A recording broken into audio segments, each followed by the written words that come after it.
It's really not that bad So for one a, and a half gold pieces is like super, super expensive. yes. Oh yeah, it really puts it into perspective. Like, Yeah. adventurers work with a lot of money. They are rich, Well, they start out poor. really poor, begging for coppers.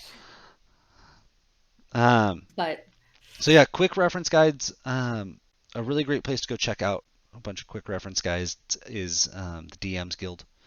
It's a hmm website that basically has stuff that game masters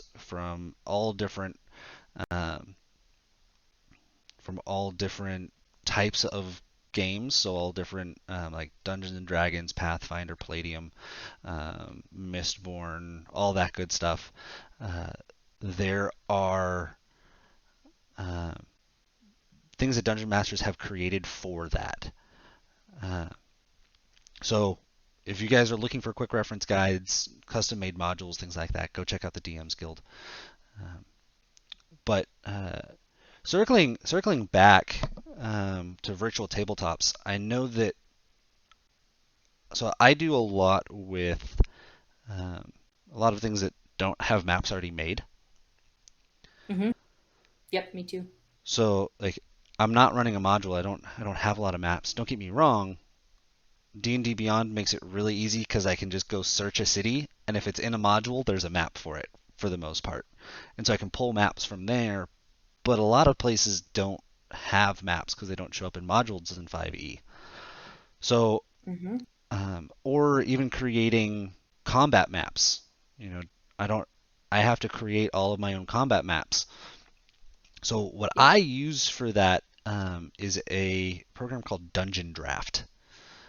Um, I love it. It's a very simple, very straightforward uh, kind of editor. I guess it's a map editor, map creator that um, you it's really hard to kind of It, explain it. it's specifically made for like tabletop RPGs though, right? Yeah, it is specifically made for tabletop RPGs. Um, you can create everything from an underwater fight to um, something inside a mountain where there's lava flowing. There's like you can create whole cities in it.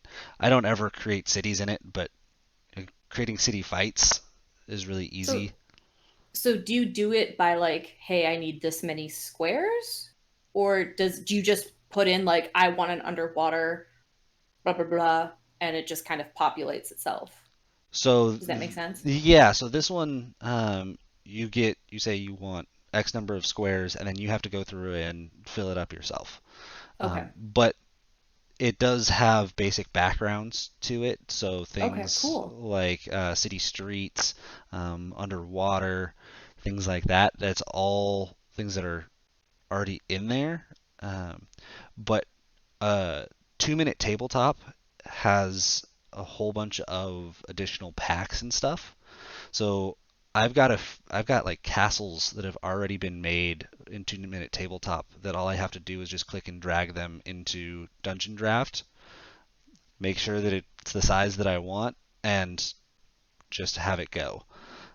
I had to do that with an inn the other day because or with a restaurant the other day. My characters were like, "Hey, can we see a map of this?" And I'm like, "Give me a second. I got this." And so I just I ran into Dungeon Draft. I went into 2 minute tabletop, found an already done tavern. I was like, download this, throw it into Dungeon Draft, copy it over. I'm good. That's awesome. So Dungeon Draft is very simple. There's a lot of stuff you can't do with it. Um, but like I wouldn't recommend trying to do city building and stuff like that in Dungeon Draft. For city building, what I use is I like automatic generators. Like, it just makes my life so much easier. Um, Wataboo, hmm Yes. Watabou dot itch.io has a medieval fantasy city generator. You can it's like just very generic maps that you can go through and edit. It can It's so cool. it can be kind of a pain sometimes to edit, but you gotta just hit refresh until you get something vaguely what you want it to look like. Um, but go check that out. Link for that will be in the description too. Lost, I know you use something a little bit more in depth whenever it comes to your map creation. Yeah. Yeah. I discovered Incarnate, which is a website that does tabletop maps and also does things like actual like traditional style Hmm. maps. So if let's say you're homebrewing a campaign and you're like, huh, what do I want the world to look like? You can actually create a map, and it's completely from scratch. I don't know if people have heard of a tool called GIMP, but it's very similar in that you build layers on top of layers. The thing I do enjoy about it is it's all in, you can make it in color, sepia, black and white. Um, the options they have for like decorations and things of that nature, especially for the tabletop portion. So trees, um, desert stuff, ocean stuff, like it's all there and it's all at your fingertips. And it is so nice to be able to use. It is a lot more intensive though, and I would not recommend it to new DMs unless you are um, Unless that's something graphic you enjoy. design and yeah, if it's something you enjoy, or if you're a graphic designer, or if that's a piece of something that you really enjoy or is connected to your hobby, I would do that. Um, it took And me a while to get the hang of it, but it's worth it. yeah, and for those of you who want to build your own worlds for your campaigns, but maybe you don't want to put in the massive amount of hours that would go into creating something on something like Inkwright, Incarnate, in Incarnate, there are actual full world generators out there. So you can go through, you can just create a world that's kind of something that you like, and then tweak it from there. I've used one of those before when I was world building with one of my friends. Uh, but there's even when it comes to random generators, there's random generators for everything. NPCs, um, worlds, languages, like full scripts and pronunciations and things like that. Um, there's random generators for literally anything and everything you guys could ever need. So if you, we live in the age of Google. If you need something, it lasts like real quick. Throw it in the random generator. There's the there's a random generator for taverns that is actually where I started doing my menus was because of that random generator. I just pulled an entire thing over and went, oh, it has drinks with it. I want to separate the food and drinks, and then I did it accordingly. And Mhm. whenever my players sat down in the tavern, and I was like, here you go, they were like, whoa. I put in like zero effort, but they thought that I like was super insane for the amount of work that I'm doing. It's like, no, I just used a random generator and tweaked it a bit. Um, so Now you know. random generators, guys, so useful uh, as tools for DMs. Um, I know that we have a bunch of resources we can get into, but we're running out of time. Um, Hmm. so, Lost, I'm going to blindside you with a question here. Sure, shoot. We've talked about a lot of the tools that we love or the tools that we use on a regular basis for our games and things that we've kind of found that we really enjoy to use or have helped us a Hmm. bunch. What is a tool that you've picked up that maybe wasn't as useful as you thought it would be? Hmm. There were a couple websites that I tried to find to create maps that it it didn't work. Hmm. And it didn't, and when I say it didn't work, like I spent 2.5 hours creating this map, and then I found out that I had to subscribe in order to be able to save or download it. And to Oh, subscribe, you had to pay a fee of like $20 to $50. And I was just like, I I'm not gonna pay $20 to $50 to get this map, but at the same time, I just worked on this for 2.5 hours. So now I feel like I'm roped into it because they like said, oh, you can do all these things, and here, just jump right on in. I'm like, that was That's when I not scroll out and very. take a screenshot. Oh, This- it was bad. yeah, there's make sure you guys do your research into things like that because they will get you, Mm-hmm. especially on map creators. So Dungeon Draft is paid. It's not very expensive. It's like $20, I think. It's a one-time fee. Mm-hmm. Um, And Incarnate has a free and a not free version. mhm. The free version is a more limited number of items.